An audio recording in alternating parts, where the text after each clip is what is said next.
and welcome to GameSack. This time we're talking about some games that have the same name, but they're not necessarily the same exact game. No, and you can see that some of the games we're talking about were made by different developers, so you can kind of see why they would have different ideas on games. But a couple of them were made by the same developer, so you wonder why they had two different ideas for different consoles. Exactly. So anyway, you're going to start us off, so let's get to it.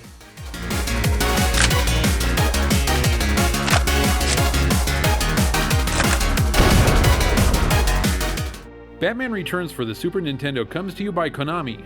Just knowing that Konami made it means that it has a better than average chance at being good. Well, Konami didn't let us down because this is one great beat 'em up.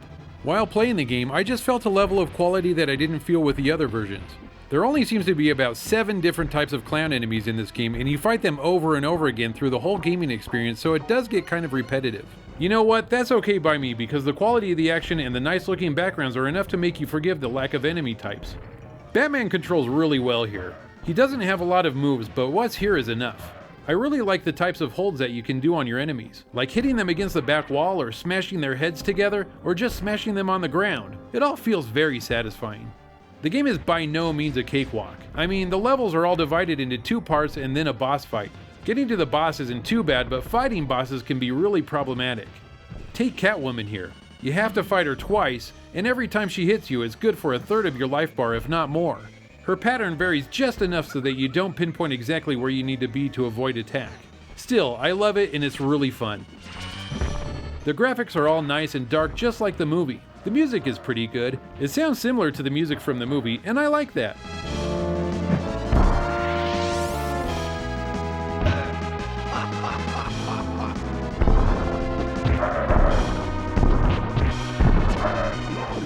Batman Returns on the Genesis was made by Sega, and it's more of a platform game.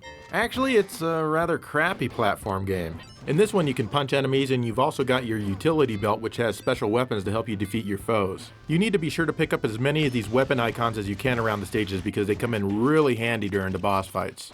You won't be able to rely on good controls to get you through the game because it can often be really tough to attack your enemies. Your reach completely sucks, and you can only use special weapons when you're standing on the ground because that same button causes you to glide if you press it in the air. That can make situations like trying to hit this guy here pretty damn tough. Also, the AI is extremely cheap and it's very difficult to keep from getting hit. Once you get used to how everything works, it does get a little bit more enjoyable, but that's not saying a whole lot.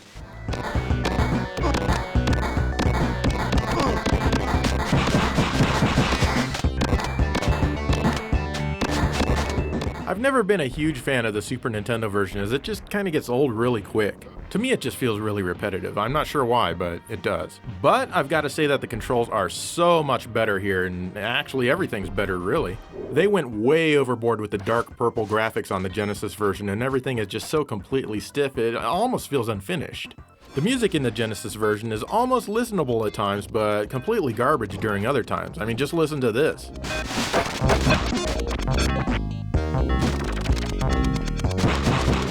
By comparison, the Super Nintendo version sounds much more pleasant. I mean, hey, at least it sounds more like the movie. I'd probably rather play a platformer than a beat 'em up, but overall the Super Nintendo wins this one by a mile, maybe 20 miles. There's not a whole lot I can say about the Genesis version, but look how crappy Batman looks in this one. I mean, really, Sega? Why is Batman a light purple color? The Batman in the SNES version looks badass. He looks like he's about to kick lots of ass, and in fact he does that a lot. Let's not forget the Sega CD version of Batman Returns, which includes the crappy Genesis version, but with new music. Fortunately, you can turn those segments off. And now you're treated to a sweet-ass driving game with crazy awesome graphics and music. The Super Nintendo's Mode 7 capabilities? Nah, they don't have anything on this. This version, of course, wins in the music category. There's a lot of great songs here that kick all sorts of ass. And this one also has some great driving stages. The SNES version has 1 driving level. It's okay, as the backgrounds look great, but it doesn't seem to flow very smooth, and fighting just isn't entertaining here. All in all, I think I would take the SNES version over all of them, as it's just a solid experience from beginning to end. Like I said, I think the Sega CD version is really cool. This is a hard game for sure, and it does take some getting used to before you can really enjoy it, but once you do, it's a blast. In fact, this is my favorite version of Batman Returns by far. If you turn the platform segments on, it becomes a much worse game, so don't do that. Unfortunately, we haven't played the Lynx or the other version, so we can't review them here.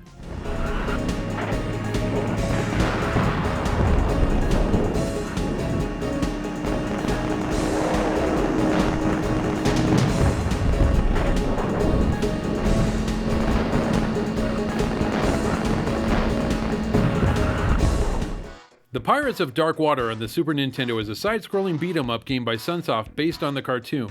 As far as beat-em-up games go, it's fairly average and there's nothing really that stands out as you're playing the game. The fighting is pretty basic with a punch button and also a button to swing your sword. I think Ren needs to get a new sword because this one is really short. You can also throw your enemies by walking right into them and pushing the punch button. There's just a handful of different types of enemies that only use color swaps in later levels to make them look different. The enemy AI is about as stupid as it gets. I mean, just look at this. Anytime there's a hazard in the level, just put it between you and your enemy and he walks into it over and over until he's dead. What an idiot. The enemies and bosses do get tougher, but mainly cheaper in higher levels. Thankfully, you seem to get a 1-up every 100,000 points or so, which makes the game a bit easier. The graphics are okay. There's lots of different locales to fight in that are just average to look at. Only a few of them have any action going on in the background. The music is horrible, and I feel that it's up there with some of the worst soundtracks I've ever heard.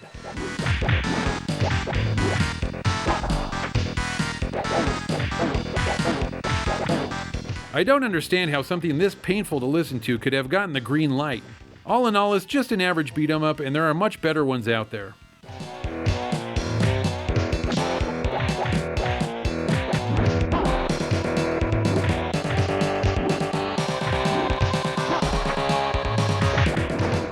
Pirates of Dark Water also appeared on the Genesis. It was also released by Sunsoft back when they were letting Iguana program all of their games. Not a wise move, I say.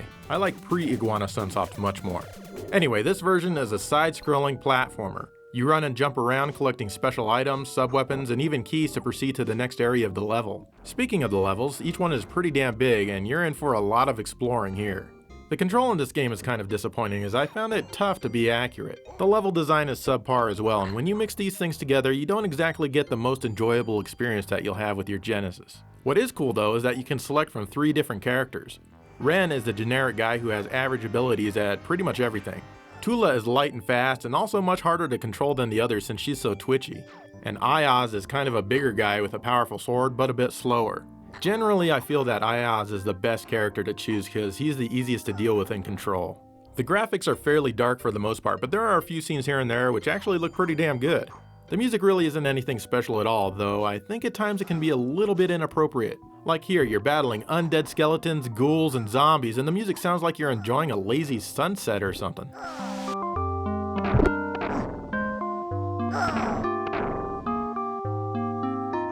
And of course, I've got to mention the farting black blobs in this level.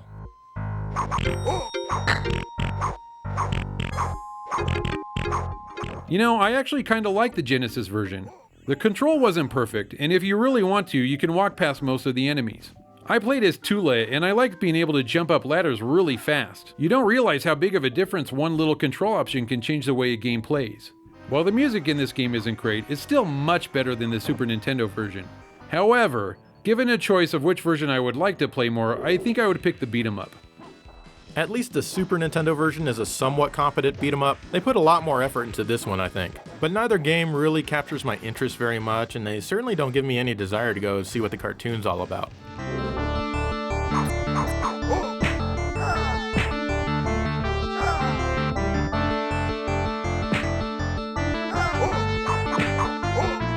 Alright, well there's 2 games out of the way. Both of them, I'm sorry, but I think in favor of the Super Nintendo, but that goes without saying, right, Joe? Come on, Sega CD version of Batman Returns is way better. The music is really good. Yes, really it is. But I'd rather play a really cool driving game. Well, that's true, yes. Then, how can you forget about those? Yeah, but if you turn the platform games on, like I said, the game does become much worse. So, anyway, we've got more to come. Mm-hmm. 3 more. 3 more. And, yeah. And are you in a gang now or something? Flashing some signs there? Let's get to it.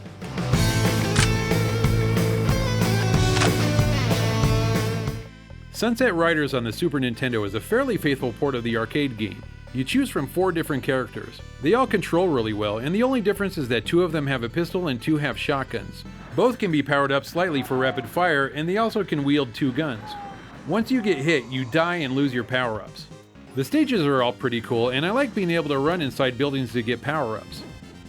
The music while fighting a boss is really good, and they should have used it a bit more throughout the game.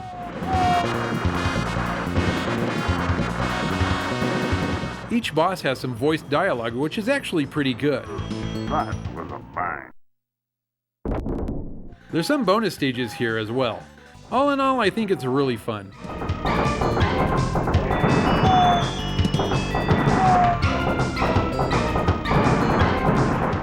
Sunset Riders on the Genesis changed up quite a few things. It's still a side-scrolling run and gun, but now a lot of the stages have almost been completely redesigned. The colors are now much darker, and what voices are here sound awful. Now, Konami's really good with their Genesis music, but they've never really learned how to properly handle digitized sound samples on the system. In this version, each level is split up into 2 separate stages. In the first stage, you make your way to the end where you rescue a girl who's been kidnapped. That's a nice boy. After that, you're taken to the next stage where you need to fight your way through and then face the boss. Some of the bosses are the same, but many have been changed. You also collect money in this version. You don't need it to buy things or anything like that, it just increases your score. After you defeat a boss, you get an exclusive bonus stage where you catch money and extra lives as well. However, there's only 2 selectable characters in this version for some reason compared to the 4 in the arcade and the Super Nintendo version. I'm not sure why they took the 2 characters out of this version, but +1 for Nintendo. I also like how in this version, when you run inside the doors to get power-ups, you come outside with a woman as well. I know what power-up this guy is going for. +1 for Sega. The Super Nintendo version is just a power-up alone. Where's my woman? Actually, there is one woman in the Super Nintendo version in the first stage that I know of, but there are way many more women in the Genesis version, so yeah.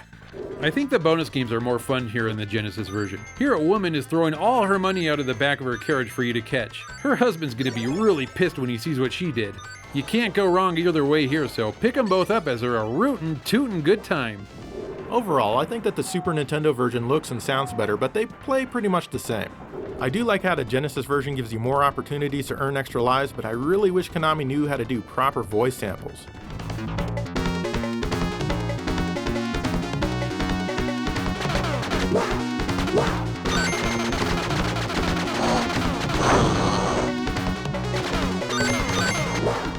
The Super Nintendo version of Aladdin was developed and published by Capcom. Back in the 8 and 16-bit era, Capcom made a lot of games based on Disney franchises, and most of them were actually really fun to play. Aladdin continues in that tradition as it's also really fun to play. Controlling Aladdin is easy and he's very responsive. He has no weapons except for apples that are used to stun enemies. You attack your enemies by bouncing on their heads, which I guess just breaks their necks or something gruesome like that. Some of the platforming is kind of crazy. As I was playing here, I was really sucking it up pretty bad, missing jumps and handles. The game recognized me as an incompetent gamer and made all the platforms easy to land on. It must have thought I was a 6-year-old or something. Other than that, the levels are all laid out really nice and the platforming is fun.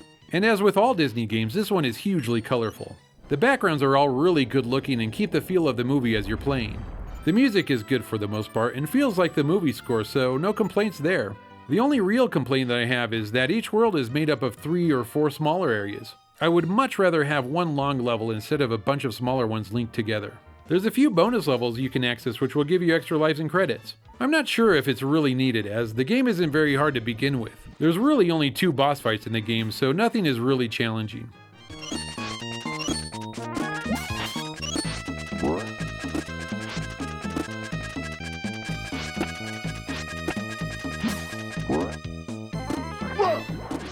Aladdin on the Genesis is also a side-scrolling platformer. However, this one stands out in quite a few ways. This game was originally being developed by Blue Sky, the same people over at Sega behind games like Jurassic Park and Vector Man. In fact, Jurassic Park was getting the majority of the resources and this game wasn't looking to be much more than average at the time. And Disney does not like their games being average, at least they didn't back then. They certainly didn't want another Fantasia on their hands, so Virgin was chosen to develop the game for Sega, starting over from scratch and using none of Blue Sky's work. Now this had to be a quick development as the VHS tape was due to be released in just a little over 6 months. Disney was tasked with doing the character animation in the game themselves, and this was the first time that they had ever worked directly on a video game. It also explains why the animation is so awesome in this version. I mean, just look at it. As a game, it plays pretty well, but the level design felt really weird and unique to me at the time. It was often hard to tell exactly where you needed to go if you were used to the Japanese programmed platformers of the time like I was. Anyway, you jump, swing your sword, and throw apples in order to progress throughout the world of the movie. You'll also climb things, bounce, and even ride magic carpets. What's really nice is that there are tons of checkpoints scattered throughout each level, unlike the Super Nintendo version.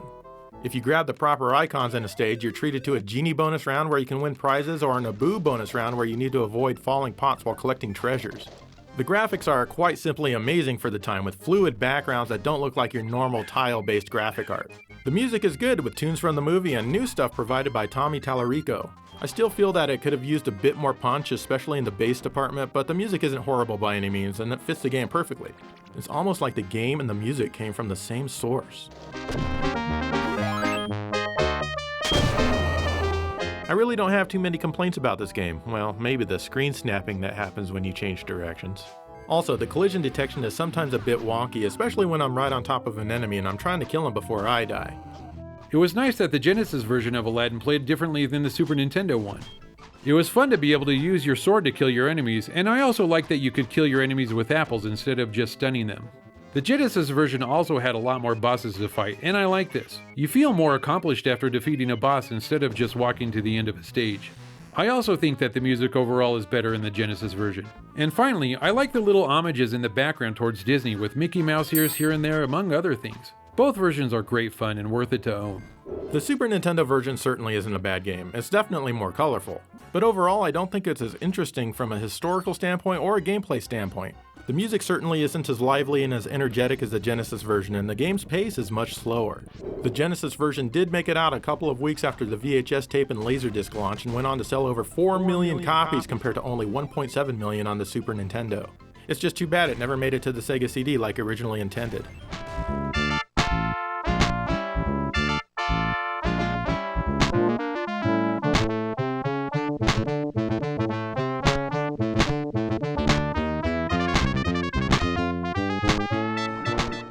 Animaniacs on the Super Nintendo is a side-scrolling platformer game. There is a storyline here of the Animaniacs trying to get 24 pages of a script back together, but I didn't pay much attention because I was too busy not liking this game. It has problem after problem after problem after problem. Firstly, controlling your characters is pretty slippery. I had a really hard time keeping them where I wanted them. You control only one Animaniac, but all three are present on screen. This can really jack you up if you're not paying complete attention to the one you're controlling. Instead of having a life bar and giving you a chance, this game has one-hit kills, which drives me nuts. You'll die a lot, and it gets annoying very quickly. You can choose from 4 studios to find your script pages, and each has a theme like adventure, space, fantasy, etc. The levels aren't laid out very well, and there's many opportunities to be killed in the first third of a stage, so good luck seeing the rest of each area. You collect coins as you're making your way through a stage, and this automatically starts the slot machine on the bottom of the screen. It's completely distracting from the gameplay, and usually nothing even happens. If you do get lucky enough to line up 3 icons on the slot machine, you can gain continues, lives, or even invisibility. In some stages, it's really hard to place your character's position compared to the floor. Like here, for example, I'm trying to jump on that flying dog from that one movie. I feel like I'm lined up with it, but I miss every time. There's music here, but it won't make up how pissed off you are while playing this game. The graphics are good, but that's the only thing this game has going for it. Avoid it. Pass it up if you see it, even for cheap.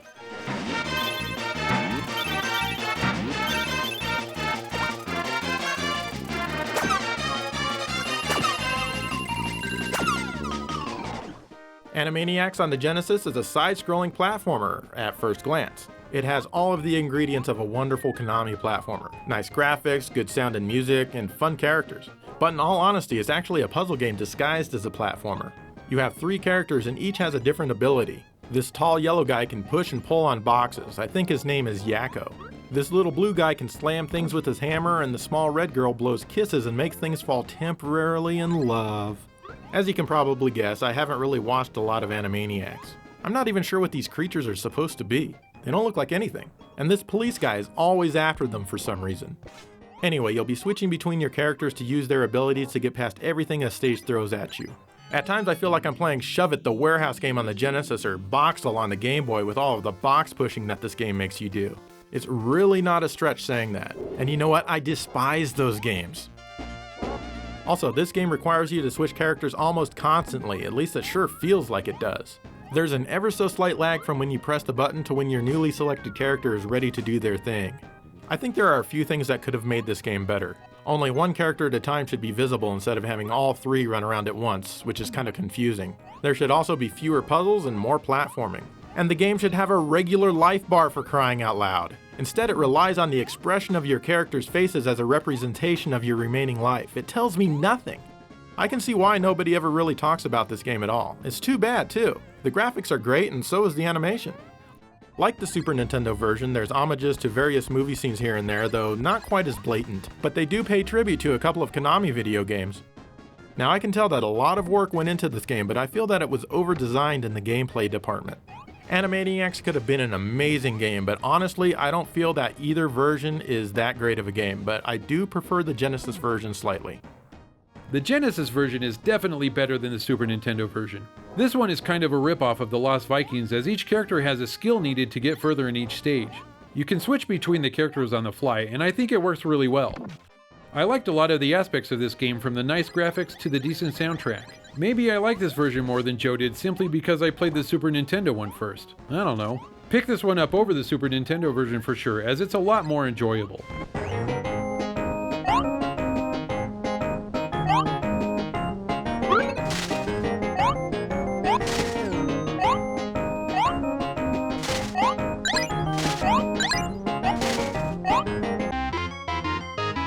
And there you go, there's 5 games that have the same name, but different playstyles. Yeah, exactly. And I don't know about you, Joe, but I thought Aladdin was the same exact game for the longest time. Are you serious? I did. I was like, well, looking at pictures in the books, these look pretty similar. I was just looking at the agrabah level. You cannot be serious. I am dead serious. I'm like, whatever.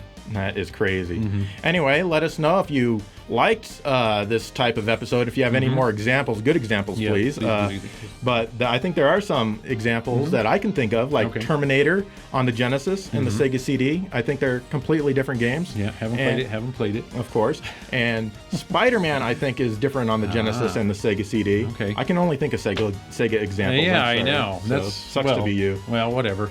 Those games don't sound that great anyways, but you never know. You never know. I think I've heard they're pretty good, Oh, especially the Terminator one. Oh, all right. And you don't get to play either. Oh, whatever. So, anyway, let us know, and in the meantime, thank you for watching GameSack.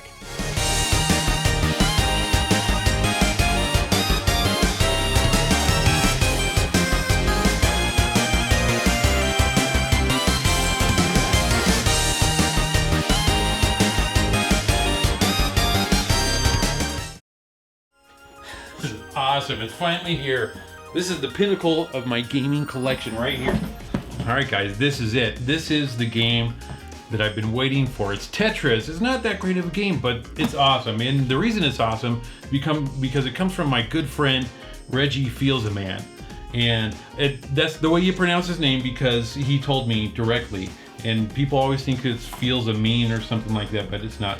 Anyways, this game means so much to me because it comes from him, and you know he's all about Nintendo. And oh, hold on, here it comes. Here it is. Oh yeah, check that out. That's it, guys. This is it. Oh, Reggie, you really came through on this one. I cannot wait to see this one. All right, guys, this is it. Let's open this bad boy up. Oh. Here it is. I'm just gonna take it, put it on my shelf right where it belongs, right above Tecmo Bowl. That looks great. I might even play it someday.